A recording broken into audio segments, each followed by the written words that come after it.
everyone, today I have my hands on the Sigma 135mm f1.4 lens. We're going to be doing a portrait photo shoot. I'm going to test this out for both photo and video, so let's get into it. Okay, that's beautiful. Oh my God, what a dream. This is the first autofocus 135 f1.4 lens for mirrorless cameras, so I knew I had to try it. It's the Sigma 135 f1.4 DGDNR and it comes in E mount and L mount. I'll be shooting on the LUMIX S1RII for photos and the S1II for video. And before we get into it, this video is not sponsored, I do not keep the lens, and as always, this review is at my own expense. Well, let me get a close-up of that. So let's start with image quality. I'm going to be sharing lots of unedited photos at 100% crop so you can see the real quality this lens produces, plus my edited version.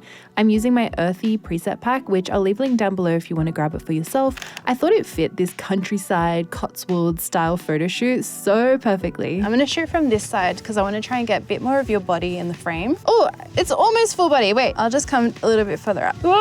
Oh, okay, cute. And then if you want to just stand up next to it, I feel like it would be really cool if you wanted to try and get a little bit of movement in the skirt. Immediately, you can see the beautiful subject separation and creamy background blur this lens produces, which is exactly what you want out of a telephoto prime like this. One of my first impressions of this lens when I looked at the files is, wow, it's sharp. Would you be able to sit up on that fence? Yes, cool. Maybe if you pull the skirt up so I can see your knee. I'll shoot kind of like this. Yeah, that's so pretty. I'm really impressed with how much clarity there is, even while shooting wide open at f1.4. Even though we have this sharpness, I think the render of texture and detail is really nice. Mosquito. And makes it super flattering for portraits and skin. This lens doesn't have image stabilization, which is not out of the ordinary for a 135, so you'll need to rely on your camera's IBIS or use fast shutter speeds. I do really appreciate the bright f1.4 aperture in this situation though, as it helps let in more light. That way you can keep your ISO lower than with an f1.8 135. And then do you want to jump down? Maybe like crouching there could be cute. I need to learn to stay back with the 135. I'm always so close. Wow. By the way, I've edited this entire video using my custom Rec 709 conversion preset, which is available if you want to use it for your video footage as well. It includes a pack of 10 customizable Premiere Pro presets, and I'll leave it linked in the description for you. Let's jump over into a separate day where Dan and I tested our autofocus performance in video mode. Here, we're filming with the S1II. And also, I'm a bit excited because I'm going to start filming creative video tests again, so I will be sharing that at the end when we take a closer look at this lens for video. This lens uses Sigma's dual HLA motors, which is great to see. There are a few other lenses from Sigma that use these motors, including the 50 f1.4, the 60 to 600, and the 28 to 45 f1.8, which is actually what all my videos are filmed on, including this one. I will say, I think this is a photo first lens and probably won't be used as much by videographers, although the image quality for video is really stunning. It does a pretty good job at keeping up with a moving subject when the subject is further away from the camera.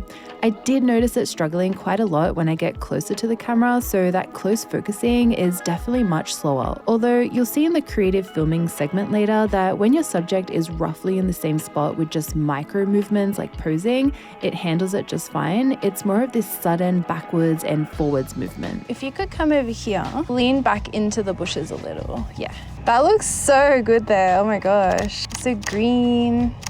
I've said this before and I'll say it again, if you want bokeh, you're gonna have to put up with big lenses because Sigma need to put this f1.4 aperture somewhere. In saying that, this lens does weigh about 1.4 kilos, which is significant, especially compared to other 135s. Granted, they are all f1.8s. So this is definitely something to consider if you do long sessions like weddings or events. Unless you are willing to carry this lens around, it might be better suited for, let's say, portrait photographers who are usually doing shorter sessions. This lens has an aperture ring and a focus ring. There is a click switch for the aperture ring, 2 customizable buttons, and a focus mode switch. It comes with a removable tripod collar, which is a nice little addition, and it's weather sealed. One downside though of having a large aperture lens like this is going to be be the filter thread. This Sigma 135 has a huge 105mm filter thread, so filters will either be pricey or you'll need a matte box, which makes your setup a lot bulkier and potentially more intimidating for some clients. You will see in a moment when I use this lens for video what it looks like with a matte box for ND filters. Of course, we have to take a closer look at the Bokeh. This 135 f1.4 makes use of 13 rounded aperture blades, and the Bokeh is super soft and creamy. It looks extremely dreamy. The background really melts away into a smooth texture, and you get a beautiful transition from sharp to soft, which you can really notice in the close-up portraits. The Bokeh is round and clean and stays quite round even when stopping down your aperture. I also think a really underrated form of Bokeh is bug Bokeh. It looks so good in these golden hour shots, and yes, those are the mosquitoes that were absolutely eating us alive while we were shooting. And then I reckon we could get that little bit of sun, hey? This is a full body shot here. And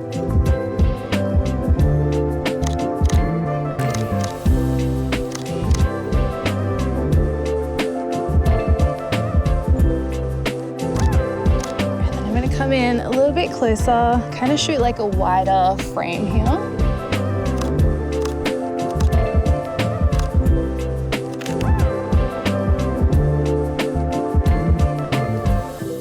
And we'll try and get one in the sun as well. There's like a couple of little spots. If you could stand out here. Oh yeah, you can't even see the fence. I'm cropping like kind of around your waist. Oh wow, okay, okay. Right, it like doesn't match where we are.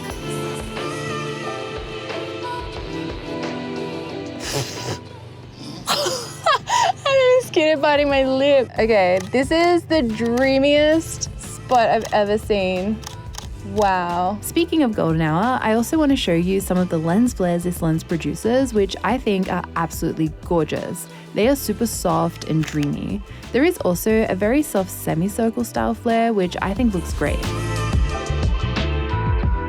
I'll get a quick headshot here because the light is just incredible. It's so dreamy. Like the most perfect golden hour.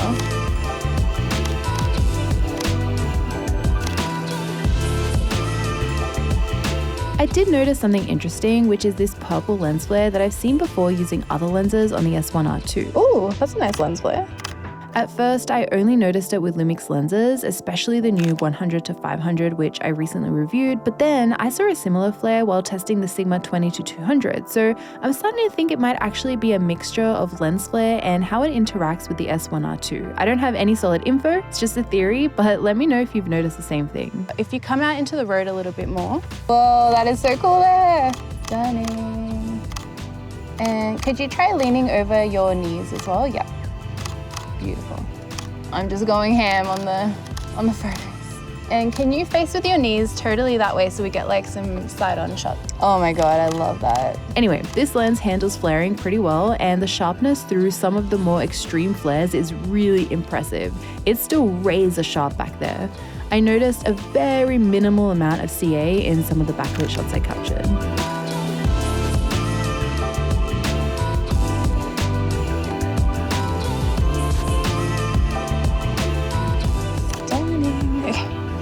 And then we'll get video.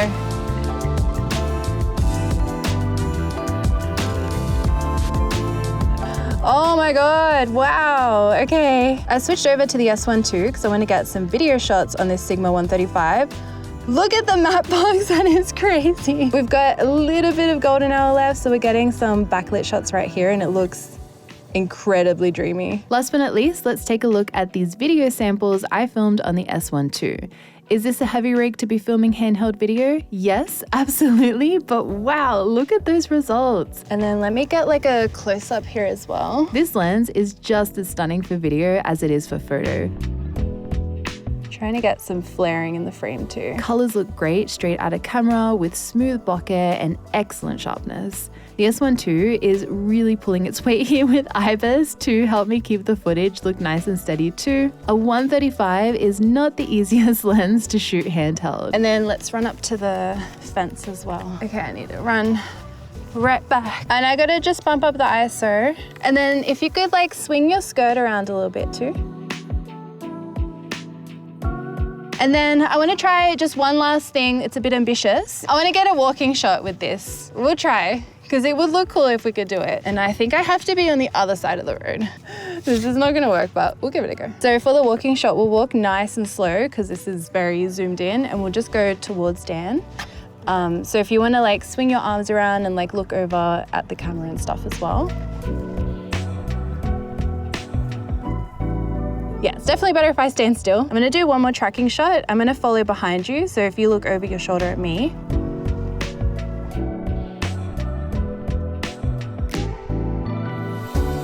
There is some focus breathing I noticed. I have some examples to show you right here. So that is all I have for today's review. Let me know which ones were your favorite photos in the comments below, what you think of the lens, the video. But as always, thank you so much for watching. I make new videos every single week, so I'll see you all next time. Bye.